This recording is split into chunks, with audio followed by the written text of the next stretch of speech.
বেশ অনেক দিন পর আমি আপনাদের সাথে আবার একটা রান্নার ভিডিও শেয়ার করতে যাচ্ছি। আবার সেটাও হলো শিমের। শিম কিন্তু অনেকে পছন্দ করে, আবার অনেকে পছন্দ করে না। তবে এইভাবে যদি রান্না করেন শিমটা, আপনি ভাত, রুটি, লুচি সবের সাথেই খেতে পারবেন। আর যারা না খায় তারা তো অবশ্যই এটা খাবে। তো চলুন দেখে নেওয়া যাক শিমটা আমি কীভাবে রান্না করছি।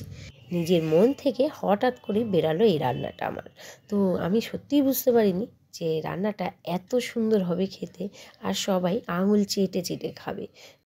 রান্না এমনই একটা জিনিস, যদি একটু বুদ্ধি খাটিয়ে করা যায়, একটা সাধারণ রান্নাকেও কিন্তু অসাধারণ করে তোলা যায়, যেমন আমার আজকের এই রেসিপি। তো চলুন দেখি কিভাবে রেসিপিটা তৈরি করলাম।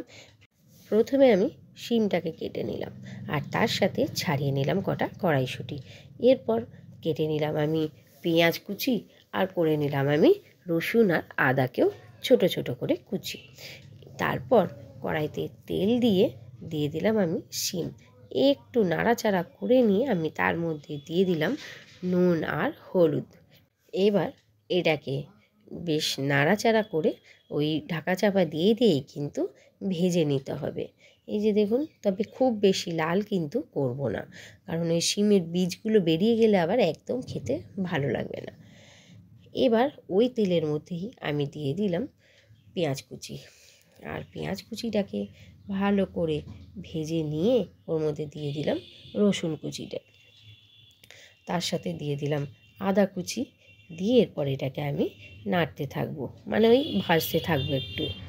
এরপর এর মধ্যে দিয়ে দিলাম আমি স্বাদ মতো নুন, আর এর মধ্যে টমেটো কুচিটা দিয়ে একটুখানি ভাজা ভাজা করলাম।